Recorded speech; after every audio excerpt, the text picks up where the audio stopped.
Hello everybody and welcome to the pre-E3 series of coverage. Here on JoyClicks, I'm your host Christian Buckley. Joining me for this strange, not E3, kind of E3 episode is Jack Martin. Hello Christian, thank you very much for having me. I'm excited for this. I am too. Because the possibilities are endless right now. They are endless because big PlayStation is not at E3 this year. Yeah, it's weird, and pre-E3 in general this year, I want to say this because this is the first one that's going up for this series that's coming out before E3. It feels weird. I don't know if it's because PlayStation's not going, or if it's because there's no leaks or rumors really, but it feels like it's not really E3. Yesterday, as of recording this today, we got a bunch of news and actual announcements for things in the morning, and it finally started to feel real. But yeah, what do you think about pre-E3 this year? Yeah, honestly, I kind of feel the same way. For me, it is because PlayStation isn't there. It's the first time since the first E3 in 1995 where PlayStation hasn't been at E3. So it feels like, I don't know, they kind of don't care about E3 this year. Maybe they feel like they don't have announcements to make. I think that's kind of BS. I think they do have announcements to make. Right, yeah. I know Sean Layden has been very vocal about his dislike for E3. Yeah, honestly though, and we can get into this soon enough, but I think E3 is still very important. Oh, absolutely. I think it's years away from going all Nintendo Direct style. Maybe that's what PlayStation wants, and we've seen that with their State of Play. But man, I really do think the hype is still real with E3, and people still get really excited for that, and it's disappointing that they're not going to be here this year in the normal fashion. Yeah, E3 is still probably my favorite time of the year, just because it's a stretch of a few days of just hype nonstop. And historically, I do prefer the PlayStation conferences, but last year's and even the year before was kind of a letdown for me from PlayStation. Yeah, it wasn't a lot of talking heads on stage. It was a lot of, hey, we have a trailer, we're going to show it to you. We got some gameplay, we'll show it to you. Which I can appreciate, because you can tell that they don't want to have that kind of awkward E3 that they've been known for in the past, like the Wonder Book incident in 2011 or whenever that was. Exactly, correct. So they're trying to get past that. But I do like having familiar faces on stage. Shuhei Yoshida, of course. Adam Boyes of previous years, Mark Cerny, people like that. So it's a little sad that they're going away from that.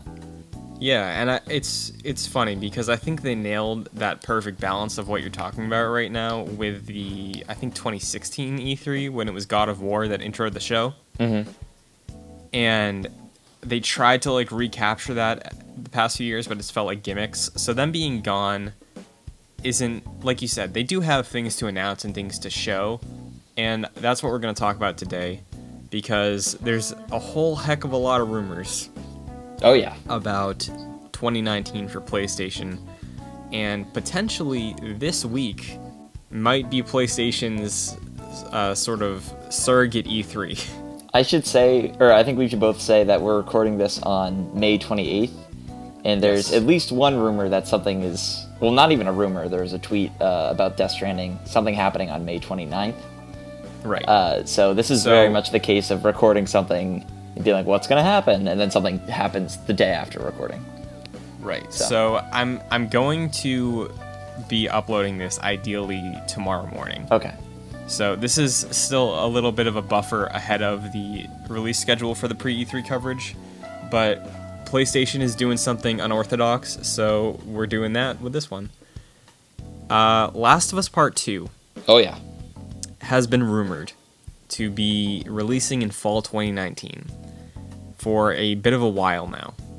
Yes. I have found myself agreeing with the logic of these rumors.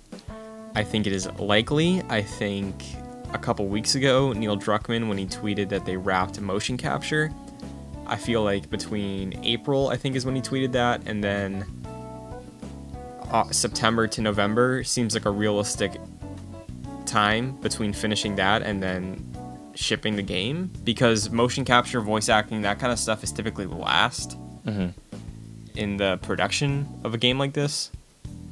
So what do you think? Like 2019, do you think that's legitimate or not? Just not even thinking of the rumors. Do you feel like 2019 is a possibility? Yes, I do think it is a possibility. Last of Us came out in 2013. Of course, they had Uncharted 4 and Lost Legacy come out, so a lot of development went there. But I can definitely see The Last of Us 2 coming out this year, especially since recently Naughty Dog hired people to close out the game's development.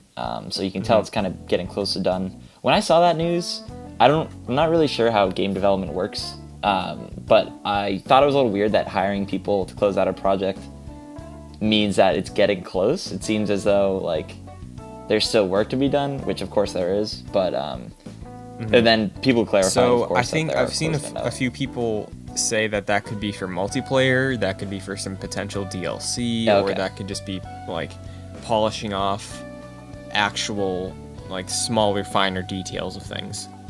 Because from that first gameplay demo when they showed Ellie, that was incredible with the depth and detail that they showed off with their animations and the dynamic interactions with her and the environment and the NPCs.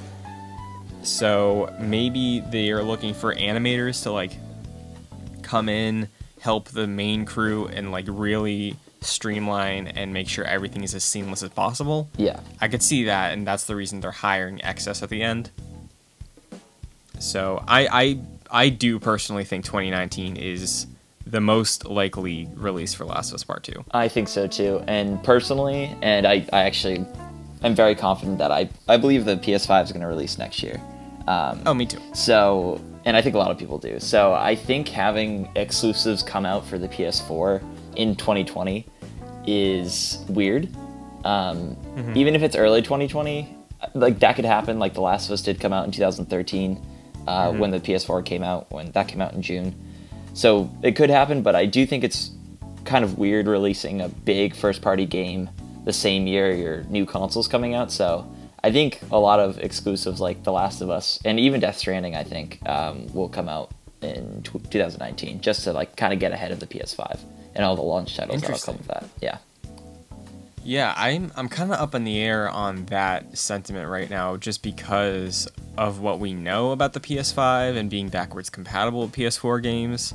So I could see Death Stranding be released mid-2020 and just be playable on both, and then they have a disc version for both the PS4 and the PS5, but if you have the PS4 disc, it will work on PS5. Yeah. Or if you buy it digital, it doesn't matter. I do because that's the attitude they seem to have with the PS5. Right. You know? So it is, yeah. I'm sure we'll see more of that later, though. It is very much more focused on backwards compatible than, of course, the PS4 was, because the PS4 is not backwards compatible. But Correct. all of the big three that I think of right now, The Last of Us 2, Death Stranding, and Ghost of Tsushima, I think all of those will be kind of that in-between, where you can get it on the PS4, get it on the PS5, and play on the PS5 in terms of that backwards compatibility. Yeah, I agree. So there's a little evidence backing up the beliefs and thoughts that we have about The Last of Us Part 2 releasing this year. There are several Spanish retailers and journalism outlets and websites claiming that The Last of Us 2 comes out this fall. There's also another website reporting that there's going to be a state of play dedicated to The Last of Us Part 2 releasing on May 30th, which I will link to in the description of this video. But what do you think of that? Like, so people were expecting after the last state of play a couple weeks ago where they showed Final Fantasy VII that maybe PlayStation would have a state of play around E3 showcasing some of their first party titles. I thought that they weren't going to, because Final Fantasy VII is a PS4 exclusive, and that's a huge game and a huge name. So if they weren't going to have one closer to E3, like, why not have it in that one instead? That's what I was thinking, but it seems like Last of Us might just get its own dedicated state of play. Yeah, I think that is a smart idea. I think The Last of Us, amongst like Uncharted, in games like that, is probably PlayStation's biggest IP right now. There's just so much hype around the first one especially, so I could imagine an entire state of play dedicated to that in in terms of like a developer diary, like a gameplay, new trailer, things like that. I could totally see that. And I think it'd be a good idea to have at least that sort of a state of play, or maybe multiple, or some sort of a general state of play. Because honestly, I think that it's very likely that next gen is releasing next year. I'm pretty sure it's going to. And right now, it really seems like PlayStation is just giving Xbox the opportunity to keep up with their good momentum that they've already had leading into next gen, because they're going to have a huge E3 conference, I imagine. So I think PlayStation needs to have something to be like, hey, we're still here. Yeah, and we're going to touch on that a little more towards the end. So I think having a state of play, like you were saying, or at least uploading a gameplay trailer or a trailer in general, would be enough news to get PlayStation the attention it would get at E3 anyway, for showing something new from The Last of Us Part 2, because it is a huge name, like you said. So I think it's realistic to think between now and June 20th, we're going to have some new look at The Last of Us Part 2, whether that's through a state of play, a trailer, or a live stream with Naughty Dog or something. I think it's very possible and almost extremely likely to expect that, because we have news coming from Kojima Productions that another PlayStation exclusive, Death Stranding, is getting a trailer, presumably tomorrow, May 29th. We don't know when yet. If it was midnight tonight, then by the time this video's out, probably outdated, but that's a strange way to go about it. What do you think about this whole, like, Kojima shadow dropping a trailer sort of thing? So I think we're definitely going to get a trailer.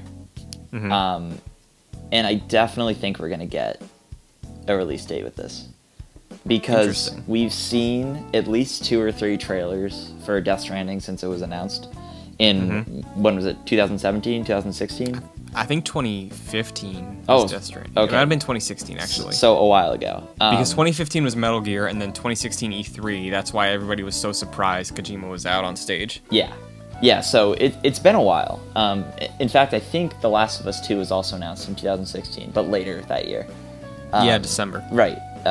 So this game has been around for a while, and I think if they only released a trailer with no release date, I think it'd be such a letdown, honestly, because people are waiting for when you say release date, yeah, how detailed are you expecting? Because recently there was a report that Kojima said Death Stranding is slightly behind on its production schedule for release.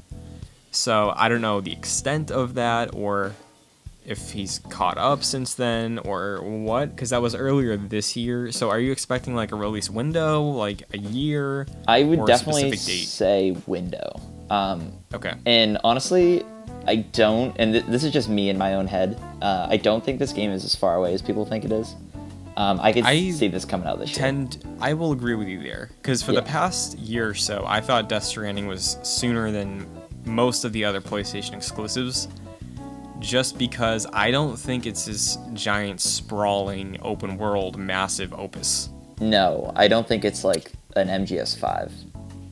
Absolutely not. I think after that whole experience, and I'm basing this off of nothing other than feelings, I think after that experience, Kojima would probably want to go back to his roots a little bit and focus on some really unique story, lore-based game with unique mechanics to it. Right, and we were seeing that with PT, which was leading into Silent Hills, so I can definitely see that. And I really do think this would be a good combo with The Last of Us for this year, and I'm pretty adamant that I do think I could see this year.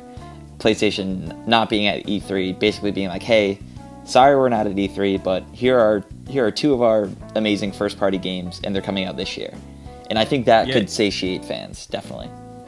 You're selling me a little more on this Death Stranding 2019 thing. I could definitely see it happening, but I could also see this being a Last of Us 1 thing, where this comes out in May or June of next year, and this is a really good transition from PS4 to PS5.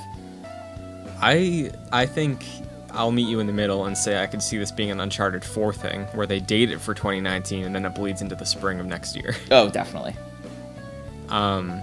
because I do think it's smaller scope than some people are speculating. I think so too.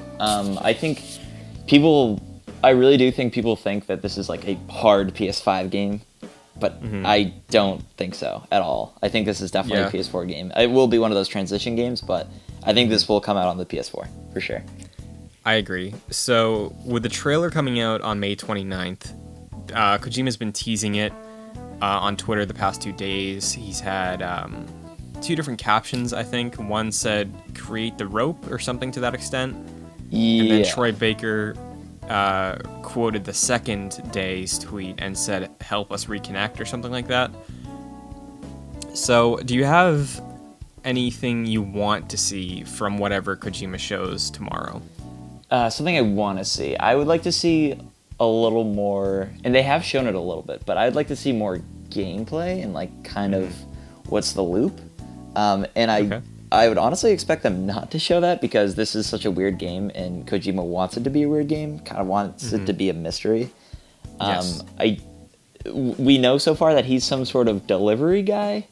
Not like pizza delivery guy, but more like, hey, I gotta deliver this thing to this place for this company or whatever it is.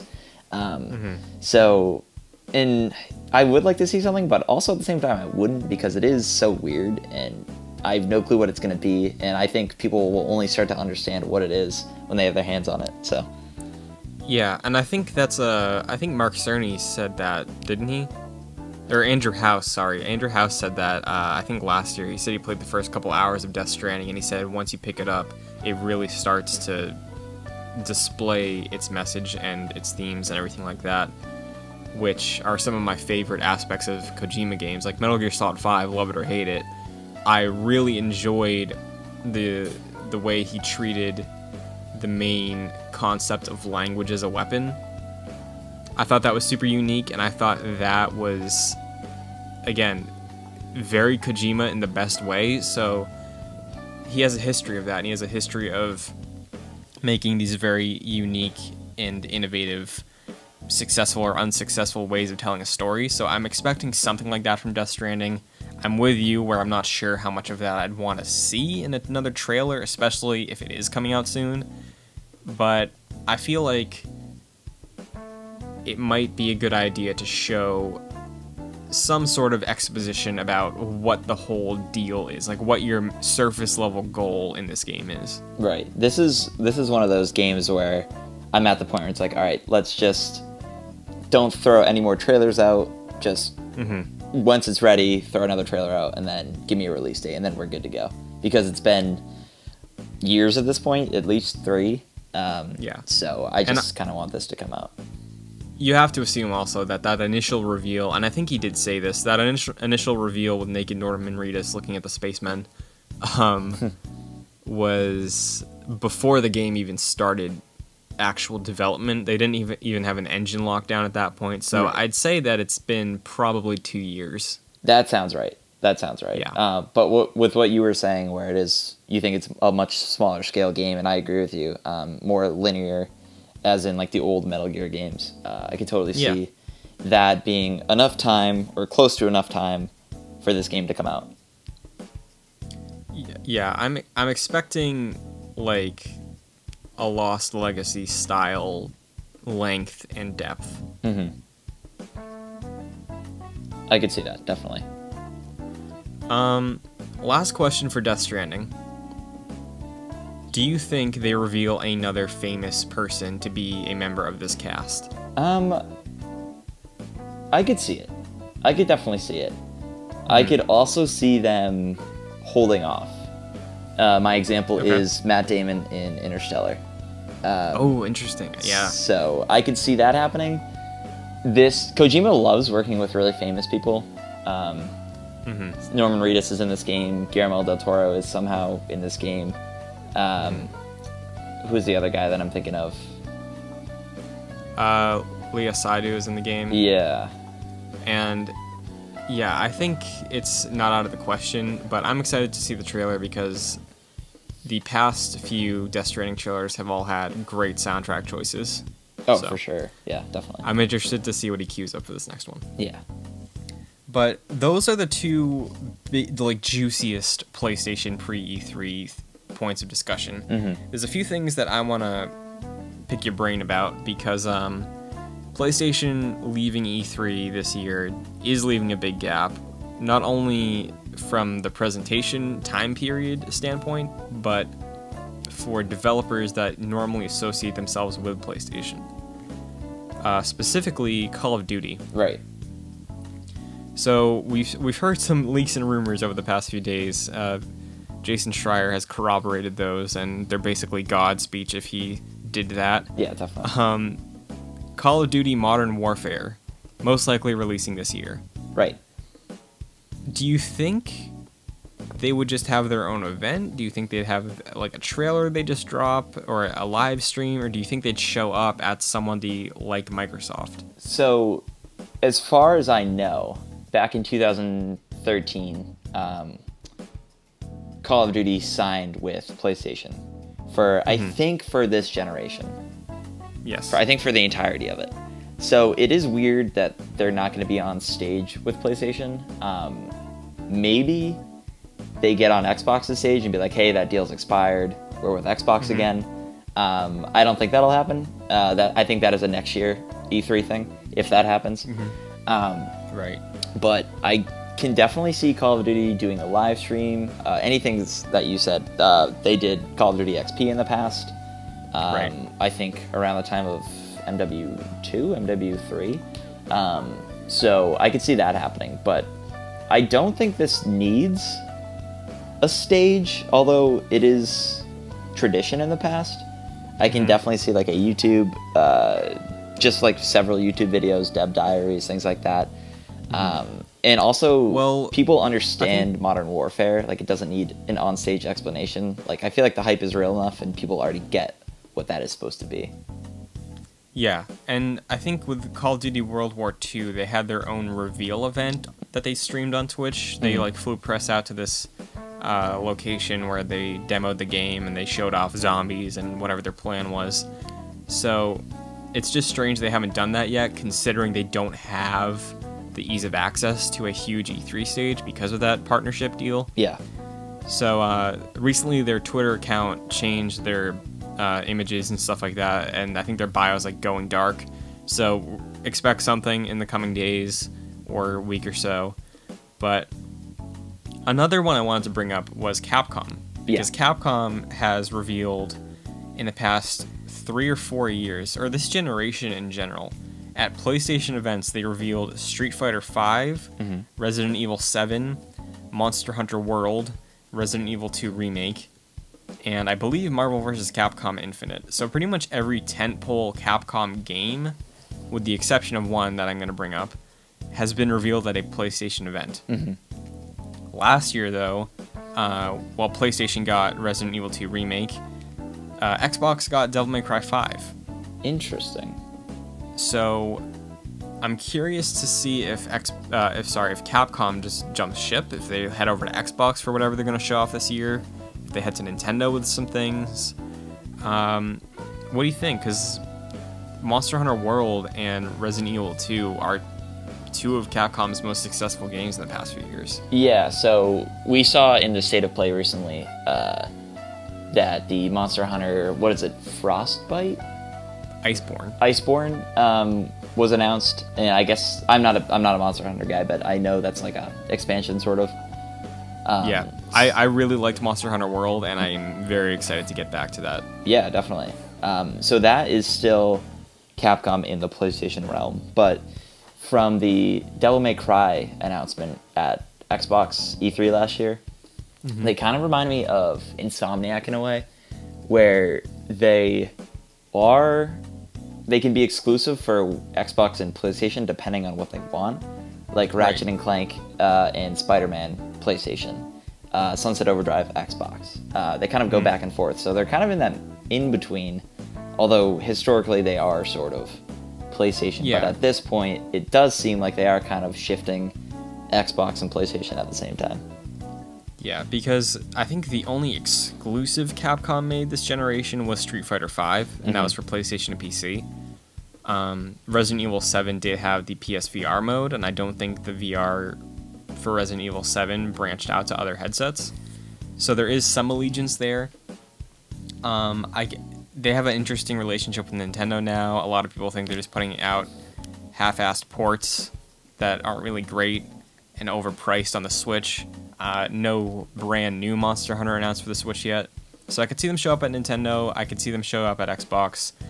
People think they're going to announce some new revitalization of an old franchise this year. So we'll see how that shakes out. But there's one more actual exclusive developer that has kind of been in the dark for a while, that we don't know when they're going to show up next, and that's Bluepoint. So Bluepoint was responsible for the Nathan Drake collection. More recently, they remade Shadow of the Colossus to wonderful success and praise, and they've been dark since that announcement and release of Shadow of the Colossus. They said their next game is the biggest one they've done yet. It's very ambitious. It's a high-profile game that they're remaking. The rumor is Demon Souls, but people think it could be any number of things. But I don't know when it's going to be shown, when or where. Yeah, and that would be an E3 thing for Bluepoint. So they also did the Jack collection, is that right? I think so, yeah. The last gen, they did the Jack and Daxter, I believe. Okay, so they've done all the collections and stuff like that, all the kind of remasters and remakes. Yeah, they've never made their own IP. Right. Yeah, so Shadow of the Colossus was the last big one that I can remember. Yeah, I don't know. I feel like this, if it's like the biggest one they've done, I can only imagine that they go back to an old game, like a very old game. Like, I can see, like, I don't know the legalities of this now, especially with Kojima leaving, but if they go back and, like, hey, I know Metal Gear is soured now because of the one that came out a year or two ago, Metal Gear Survive, so we're going to just remake the original Metal Gear.